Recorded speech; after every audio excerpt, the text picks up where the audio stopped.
Hi, thanks for stopping by. This is Dan. Today I'm drawing a skull with some oyster mushrooms growing out the back of it. Specifically oyster mushrooms because we have a inoculated log. You can get these mushroom logs that are filled with the spores of a particular type of mushroom. And then when you cultivate it, they just grow all over the thing. So I had some handy reference mushrooms on hand to draw from and get some texture and lighting and all that stuff on the drawing. This is from the Inktober prompt half. At first I was going to just do the half skull half mushroom approach, but I decided to kind of cut the skull in half and draw the top part with some micron markers and leave the bottom part unrendered like that. So it's pretty fun to do. I had a couple goals. The first was to successfully use micron markers. I don't use them all that often, and I only have a handful. They're an alcohol-based marker, though I'll talk a bit more about that particular goal when the markering comes into play. The other goal was to accurately render some oyster mushrooms on the skull. I haven't drawn them before, so it was a bit of a challenge. I don't know how to describe it. If you look up photos of oyster mushrooms, or if you're familiar with them, then they loop and curve all over the place. They have wells, like the far left one. You can see how it kind of makes a U shape, and it's not just a thin piece of paper where it bends in half and then you just draw the curve. They've got a thickness that the texture changes partway through to go from the gills on the bottom to the smooth top part, and figuring out how to render that was kind of tricky. I don't know if I'm entirely successful, but they were fun to draw nonetheless. Here I'm using a brush pen. I don't use brush pens very often. I most often use what are called technical pens, and they have a set width. And I've used them in my drawings videos before, just pigment microns, or I use something like a fountain pen, which is really easy to control the width of the line.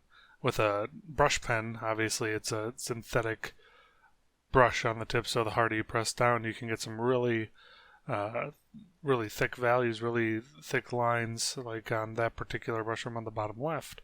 And you can also get very thin lines, like the gill lines here.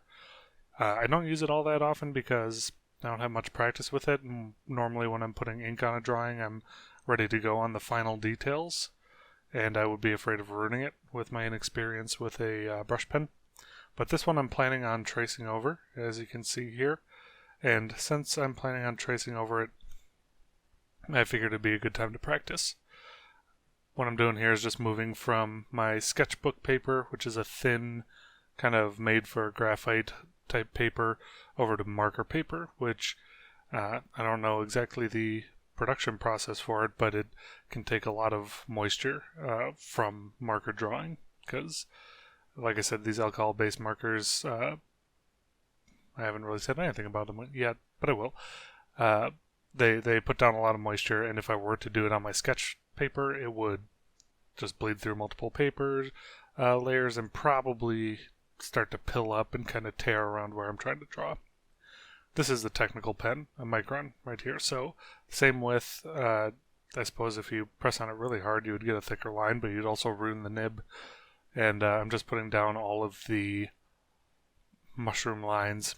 The reason I transferred it over with tracing is because I knew I wanted to do a marker at that point, and I knew that if I sketched directly on the marker paper, I'd probably have a lot of extra pencil lines, which would lead to a lot of erasing, which might lead to smudging the pen lines or missing some pencil marks. I just wanted as clean a final product as possible, and I think I achieved that with the tracing, but there were still a couple that I forgot to erase at the end.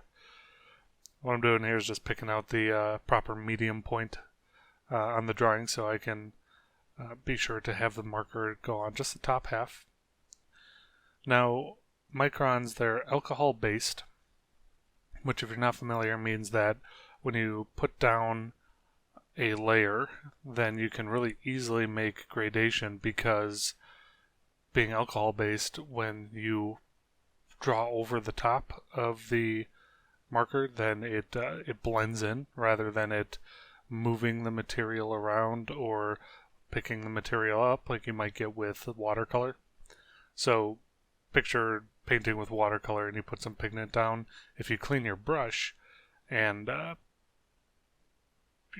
back in that same spot while the medium is still wet, you'll pick up the pigment and it'll be less colorful, right? With these alcohol-based markers, they don't pick it up and they blend over. So right now I'm putting everything in the one shade of purple I have, and then I have a darker shade violet to get some shadows, and you'll see what I mean. Basically, I'm building up layers is the goal. I don't think it was entirely successful. The reason being is that I did all the markering in, and I got everything done, and then I asked my girlfriend for feedback, and she pointed out the contrast might be a bit better if I could get some lighter lights, because everything is fairly dark at the end, and I could not get lighter lights because I don't have the ability to kind of pick up the pigment. As I was just mentioning, there is a blank, or I don't know what the term is. It's a micron that's just a stick of alcohol that you can use to rub on the purple and pick it up, but I don't have one of those. So what I tried to do was get a different alcohol-based marker and kind of just draw over and over on the same spot to hopefully get some effect. I think it did work a little bit, but it wasn't as effective as I was hoping. Here you can see what I mean. I'm actually going to zoom in pretty shortly. I've got this violet marker, it's a darker purple, and then I'm going back over it with the light purple marker, and it's just kind of melding into a more even tone or a more smooth gradation at least. You can kind of see when I go over a spot, it leaves a glistening type effect, which gets absorbed up right away, because this is a very sped up video, but it still does get absorbed really quickly. There were a couple things that I was considering with the mushrooms. So oysters are very distinctive on the bottom. They have these gills that run all the way up to the top, and when you see it, they're a very unique looking thing. And I wasn't sure how to render that. My first thought was to use a technical pen and put down the lines for the gills, but I figured that'd kind of be a mixing of mediums that I didn't really want to do. It might make it a bit messy. So then I had the thought of using the darker purple to put in some lines and just kind of muddle it up with the lighter purple marker to suggest those gills. But then I realized as it went on, since I only have these two shades of purple, the idea would probably be lost. So ultimately I ended up putting in no gills at all. I think it looks fine. They're just not super distinctive as oyster mushrooms, but I think they are recognizable as fungus of some kind. I'm just putting in some more lines here, and this is where I'm experimenting with drawing over and over with a peach colored alcohol marker. I think it kind of works, but it's certainly not as effective as I was hoping. Right. The fix would be I have a green marker that I've used in the past, and I had 3 different tones of green there, and that makes it much easier to get the range and the lighter lights and the darker darks. But for the purple, I only had 2. Didn't really work out. So I thought if I can't make things lighter, then I can try and increase the contrast to hopefully make it look lighter by comparison to everything else going on. So I put a heavy outline around the whole skull, and then I was going to take a dark blue alcohol marker and put that in the cracks and crevices of the mushrooms. I think it kind of worked. I had a different idea where I was going to take the peach colored marker or a very light blue marker and kind of go around the whole thing.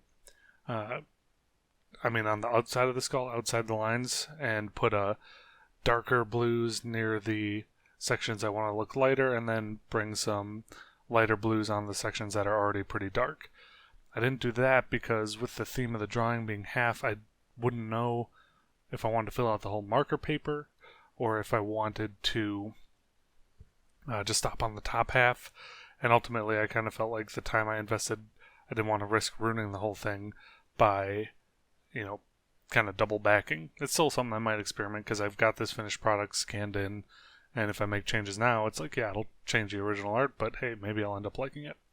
Might be worth it for the experimentation. Anyhow, that's pretty much my whole thought process. The markers were fun to use, but I have a lot of practice to do with them. And I'm pretty happy with the end result, even if there are some things that I would improve. So, thanks a lot for watching. Oh, shit, yeah, I put down some white highlight, and that did not work at all. I tried to use Posca marker. Would not recommend. Thanks. Have a good day. Bye-bye.